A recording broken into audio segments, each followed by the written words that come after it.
அனைவருக்கும் வணக்கம். இன்னைக்கு வீடியோவில் என்ன பார்க்க போகிறோம் அப்படின்னா, அரோகரா கோஷம் முழங்க பழனி மலையில் கொடியேற்றம் நடந்திருக்குங்க. தைப்பூச திருவிழாவை ஒட்டி கொடியேற்றம் இப்போ தொடங்கி இருக்கு அப்படின்னு சொல்லலாம்.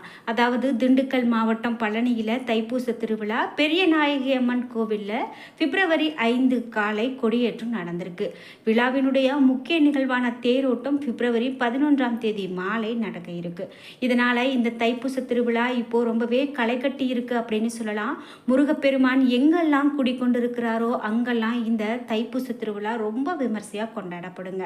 அந்த வகையில் இந்த 2025ஆம் ஆண்டுக்கான தைப்பூச திருவிழா தற்போது தொடங்கி கோலாகலமாக நடந்துட்டு இருக்கு. பழனி மலையில் நடந்த கொடியேற்றத்தை பற்றி தான் நாம் இந்த வீடியோவில் பார்க்க போகிறோம். இந்த கொடியேற்றம் அப்படின்னு பார்த்தீங்கன்னா, விண்டை முட்டும் அளவிற்கு முருகப்பெருமானுக்கு அரோகரா என்ற வாசகம் சொல்லி பக்தர்கள் சூழ இந்த கொடியேற்றம் நடந்திருக்கு. இந்த வீடியோ பார்த்துட்டு இருக்கக்கூடிய நீங்களும் கமெண்ட் பாக்ஸில் முருகப்பெருமானுக்கு அரோகரா என்ற வாசகத்தை கமெண்ட் பாக்ஸில் 3 முறை பதிவிட்டுட்டு வீடியோவை ஸ்கிப் பண்ணாமல் பாருங்கள். இன்னும் நிறைய சுவாரஸ்யமான தகவல்கள் சொல்லியிருக்கேன். அது மட்டும் இல்லாமல் தைப்பூசத்தில் நீங்களும் விரதம் இருக்கீங்க, இந்த மாதிரியான விரதம் இருந்தால் நல்லது அப்படின்னு உங்களுக்கும் தெரியும் அப்படின்னா கமெண்ட் பாக்ஸில் பதிவிட்டுருங்க. நீங்கள் இன்னும் உற்சாகம் டிவி சேனலை சப்ஸ்கிரைப் பண்ணாமல் இருந்தால் சப்ஸ்கிரைப் பண்ணிக்கோங்க. கூடவே இருக்க பெல்லைக்கான மறக்காமல் கிளிக் பண்ணிடுங்க. வாங்க வீடியோக்குள்ளே போகலாம்.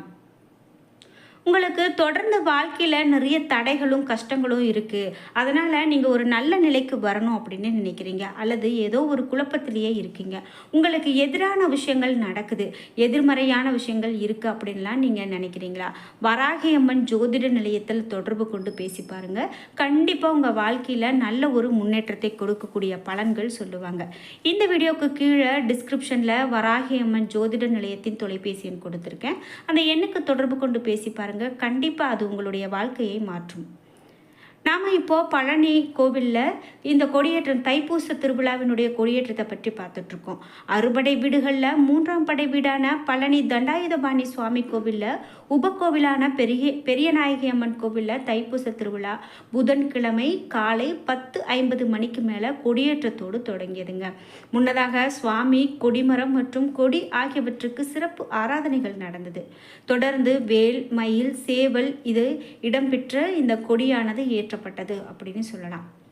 இது மட்டும் இல்லாமல் கொடி மண்டபத்தில் வள்ளி தெய்வானை சமேத முத்துக்குமார சுவாமி எழுந்தருளினார். கோவிலை சார்ந்தவர்கள் இங்கு நிறைய பேர் சேர்ந்து இந்த கொடியேற்றத்தை ரொம்ப சிறப்பாக நடத்தியிருக்காங்க அப்படின்னு சொல்லலாம். பக்தர்களும் இதில் கலந்து கொண்டிருக்காங்க.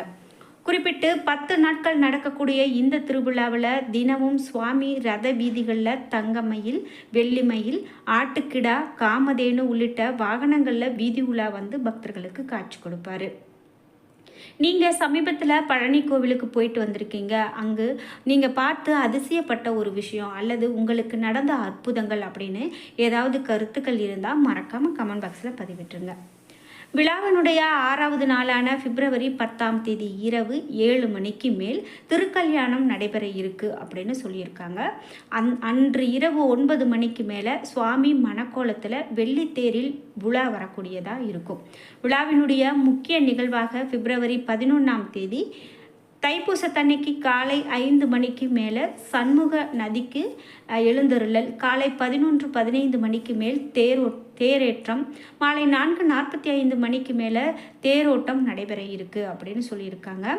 மேலும் 4 ரத வீதிகளில் வள்ளி தெய்வானை சமேத முத்துக்குமார சுவாமி தேரில் வலம் பக்தர்களுக்கு காட்சி கொடுப்பாங்க. பிப்ரவரி 14ஆம் தேதி இரவு 7 மணிக்கு மேல் தெப்பத்தேர் நடக்கும். அன்று இரவு 11 மணிக்கு மேல் கொடி இறக்கத்துடன் விழா நிறைவு பெறும் அப்படின்னு சொல்லப்பட்டிருக்கு. நீங்கள் இது போல் தைப்பூச திருவிழாவில் பழனியில் கலந்து கொண்டிருக்கீங்க, அல்லது அறுபடை வீடுகளில் நான் இது போல் தைப்பூச திருவிழாவை பார்த்துருக்கேன் அப்படின்னு சொன்னால் மறக்காமல் உங்களுடைய கருத்துக்களை கமெண்ட் பாக்ஸில் பதிவிடுங்க. இதில் குறிப்பிட்டு மேலும் என்ன சிறப்பு அப்படின்னு பார்த்தீங்கன்னா, தைப்பூச திருவிழாவை ஒட்டி ஏராளமான பக்தர்கள், பத்திரிகையாளர்கள் இவர்கள்லாம் வந்த வண்ணமாக இருக்காங்க. அவ்வாறு வரக்கூடிய பக்தர்களுக்கு தேவஸ்தானம் சார்பில் பிப்ரவரி 5 முதல் 10 நாட்களுக்கு அன்னதானம் வழங்கப்படும் அப்படின்னு சொல்லப்பட்டிருக்கு. அதற்கான ஏற்பாடுகளும் செய்யப்பட்டிருக்கு. தைப்பூசம் மற்றும் பங்குனி உத்திர திருவிழாவின் போது 10 நாட்களும் 4 லட்சம் பக்தர்களுக்கு அன்னதானம் வழங்குவதற்காக 1.40 கோடி ஒதுக்கீடு செய்யப்பட்டிருக்கிறதாகவும் சொல்லப்பட்டிருக்கு. இப்படி வரக்கூடிய அனைத்து பக்தர்களும் இன்று இந்த அன்னதானத்தில் கலந்து கொள்ளலாம் என்றும் சொல்லப்பட்டிருக்கு. அது மட்டும் இல்லாமல் பக்தர்களுக்கு அன்னதானம் வழங்கப்பட்டு வருகிறது. ஒட்டன்சத்திரம் குழந்தை வேலப்பர் கோவில் அருகில் இருக்கக்கூடிய காவடி மண்டபத்தில் தினமும் நிறைய பக்தர்கள் வந்து கூடிக்கொண்டு இருக்காங்க அப்படின்னு சொல்லலாம். இந்த தைப்பூசம் அப்படின்னு சொன்னாவே முதல்ல நமக்கு ஞாபகம் வரதே இந்த காவடி தாங்க. காவடி அப்படின்னு பார்த்தீங்கன்னா நிறைய காவடி இருக்குது. அதில் குறிப்பிட்டு காவடி எடுத்துட்டு நடந்தே வரக்கூடிய, அதாவது நடைப்பயணமாக வரக்கூடிய பக்தர்களை தான் நம்மளால் பார்க்க முடியும். இதில் ஏராளமான பக்தர்கள் நடைப்பயணமாக வந்து கலந்து கொண்டு இங்கு வந்து வழிபாடு செய்வாங்க அப்படின்னு சொல்லலாம். அந்த வகையில் இந்த தைப்பூச திருவிழாவில் நடைப்பயணமாக ஏராளமான பக்தர்கள் வர இருக்காங்க அப்படின்னு சொல்லலாம். மேலும் இது மட்டும் இல்லாமல் அறுபடை வீடுகளில் 3ஆம் படை வீடான இந்த பழனி தண்டாயுதபாணி சுவாமி கோவிலில் எப்போதுமே ஏராளமான திருவிழாக்கள் நடக்கும் ஆண்டுதோறும். அதில் குறிப்பிட்டு இந்த தைப்பூசம் அப்படிங்கிறது எப்போவுமே சிறப்புங்க. இந்த தைப்பூச திருவிழா அப்படின்னு பார்த்தீங்கன்னா வெற்றிவேல் முருகனுக்கு அரோகரா என்று கோஷம் எழுப்பி எல்லா பக்தர்களுமே வழிபாடு செய்திருக்காங்க. பழனி கோவிலினுடைய உபகோவிலான பெரியநாயகி அம்மன் கோவிலில் காலை சிறப்பு பூஜையோட இந்த கொடியேற்றம் நடந்திருக்கு. சேவல், மயில், இந்த சேவலுடைய உருவம் பறித்த மஞ்சள் நிறக்கொடி இவையெல்லாம் இங்கு பதிக்கப்பட்டிருக்கு அப்படின்னு சொல்லலாம். திருவிழாவினுடைய சிகர நிகழ்ச்சியான தைப்பூச தேரோட்டத்திற்காக அனைத்து பக்தர்களும் காத்திருக்காங்க அப்படின்னு சொல்லலாம். இந்த நேரத்தில் நாம் அறுபடை கோவிலுக்கும் சென்று வழிபாடு செய்வது ரொம்பவே நல்லது. அப்படி போக முடியல அப்படின்னு சொன்னால் நம்ம வீட்டுக்கு அருகில் இருக்கக்கூடிய கோவிலுக்கு கூட சென்று வழிபட்டுட்டு வாங்க. குறிப்பிட்ட இந்த நாளில் ஏராளமான பக்தர்கள் மலர், பால், பன்னீர், வெல்லம், இளநீர், தீர்த்தம் உள்ளிட்ட பல பொருட்களால் காவடி சுமந்து வந்து முருகப்பெருமானுக்கு காணிக்கையாக செலுத்துவாங்க. இந்த 10 நாட்களும் வெகு சிறப்பாக இருக்கும் அப்படின்னு சொல்லலாம். குறிப்பிட்டு பக்தர்களிடையே கூட்ட நெரிசலை தவிர்ப்பதற்காக தேவையான அனைத்து வசதிகளும் செய்யப்பட்டிருக்கு அப்படின்னு சொல்கிறாங்க. குறிப்பிட்டு பிப்ரவரி 11, பிப்ரவரி 12, 13 ஆகிய நாட்களும் சிறப்பு கட்டண தரிசனம் இருக்கும் அப்படின்னு சொல்லப்பட்டிருந்தது. அதாவது சிறப்பு கட்டண தரிசனம் ரத்து எனவும் சொல்லப்பட்டிருந்தது. இது மட்டும் இல்லாமல் மேலும் என்ன மாதிரியான தகவல்கள்லாம் சொல்லப்படுது அப்படிங்கிறதுக்காக பக்தர்கள் காத்திருக்காங்கன்னு சொல்லலாம். மேலும் இந்த தைப்பூசத்தன்னைக்கு எல்லா கோவில்களிலுமே சிறப்பான வழிபாடுகள் நடக்கும். குறிப்பிட்டு பழனிமலைக்கு கேரளா, தமிழகம், ஆந்திரா அப்படின்னு எல்லா மாநிலத்தை சார்ந்த பக்தர்களும் இங்கே வந்து இந்த நாளில் வழிபாடு செய்வதை நம்மளால் பார்க்க முடியும். இதுபோல் நீங்களும் பழனிமலை கோவிலுக்கோ அல்லது மற்ற முருகன் கோவிலுக்கு தைப்பூச திருவிழாவில் கலந்து கொண்ட அனுபவம் இருக்குது அப்படின்னா மறக்காமல் உங்களுடைய கருத்துக்களை கமெண்ட் பாக்ஸில் பதிவிடுங்க. குறிப்பாக மேலும் இந்த முத்துக்குமார சுவாமி, வள்ளி தெய்வானைக்கு அபிஷேகம், அலங்காரம் இவையெல்லாம் நடைபெற்று காப்பு கட்டு இவையெல்லாம் நடந்து கொண்டு இருக்கு. மேலும் இந்த கொடி பூஜை, வாத்திய பூஜை இவையெல்லாம் நடைபெற்று காலை 7:30 மணிக்கு கொடியேற்ற நிகழ்ச்சி நடந்தது. அன்று பகல் 12 மணிக்கு மேலே உச்சிக்கால பூஜையில் திரு ஆவினன்குடி மலைக்கோவிலில் விநாயகர், மூலவர், சண்முகர், உற்சவர், துவார பாலகர்களுக்கு காப்பு கட்டு நடந்தது. தைப்பூச திருவிழாவை ஒட்டி தினமும் காலையில் தந்த பல்லக்கில் முத்துக்குமார சுவாமி வீதி உலா நடக்கிறது பார்க்கறதுக்கே கண்கொள்ளா காட்சியாக இருக்கும் அப்படின்னு கூட சொல்லலாங்க. மேலும் இந்த முருகப்பெருமானுடைய அறுபடை வீடுகள்லையுமே சிறப்பாக இந்த தைப்பூசம் நடக்கும்.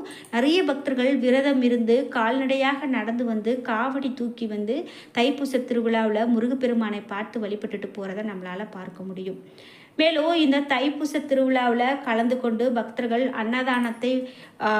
அன்னதானத்தை பார்த்துட்டு போகிறது ரொம்பவே நல்லது அப்படின்னு சொல்லப்படுது. பழனி மட்டும் இல்லாமல் முருகப்பெருமான் குடிக்கொண்டிருக்கக்கூடிய அனைத்து இடங்கள்லையுமே சிறப்பான வழிபாடுகள் இருக்கும் அப்படின்னு சொல்லலாம். குறிப்பாக விசேஷ நாட்கள் மற்றும் வார விடுமுறை நாட்களில் கூட எல்லா இந்த கோவில்களில் எல்லாம் கூட்டமாக இருக்கும் அப்படின்னு சொல்லலாம். அதிலும் தைப்பூசத்தில் ஏராளமான பக்தர்கள் வருவாங்க அப்படின்னு எதிர்பார்க்கப்படுது. குறிப்பிட்டு பக்தர்களுடைய வசதிக்காக 500க்கும் மேற்பட்ட சிறப்பு பேருந்துகள் இயக்கப்படுகிறது. மேலும் அறைகளும் குடிநீர், கழிவறை, மருத்துவம், சுகாதாரம் உள்ளிட்ட அடிப்படை வசதிகளை மாவட்ட நிர்வாகம் மூலமாக சிறப்பாக செய்திருக்காங்க அப்படின்னு சொல்லலாம்.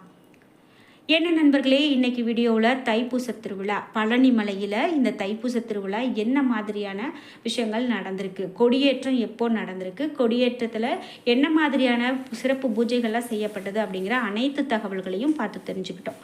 இந்த வீடியோ உங்களுக்கு மிகவும் பயனுள்ளதாக இருந்திருக்கும். வீடியோ உங்களுக்கு பிடிச்சிருந்தா லைக் பண்ணுங்கள், ஷேர் பண்ணுங்கள், கமெண்ட் பண்ணுங்கள். நீங்கள் இன்னும் உற்சாகம் டிவி சேனலை சப்ஸ்கிரைப் பண்ணாமல் இருந்தால் சப்ஸ்கிரைப் பண்ணிக்கோங்க.